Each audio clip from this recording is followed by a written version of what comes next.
রোহিঙ্গাদের সঙ্গে ইফতার করবেন প্রধান উপদেষ্টা ও জাতিসংঘ মহাসচিব।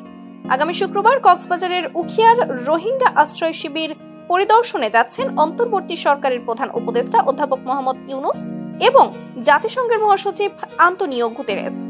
আশ্রয় শিবির পরিদর্শন এবং একাধিক বৈঠক শেষে সন্ধ্যায় শতাধিক রোহিঙ্গাকে নিয়ে ইফতার করবেন দুজন।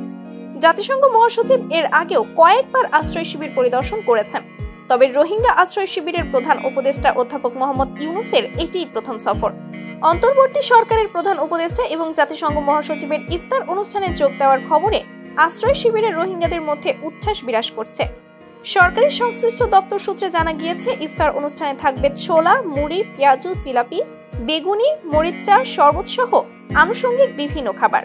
রোহিঙ্গা আশ্রয় শিবিরে দুজনের সফরের বিষয়টি শরণার্থী ত্রাণ এবং প্রত্যাবাসন কমিশনার RRRC মোহাম্মদ মিজানুর রহমান প্রথম আলোকে নিশ্চিত করেছেন।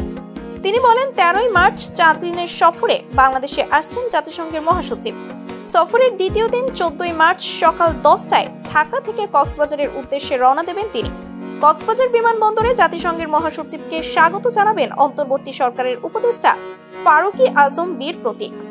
এরপর কক্সবাজার শহর থেকে জাতিসংঘ মহাসচিবকে নেওয়া হবে উখিয়ার আশ্রয় শিবিরে।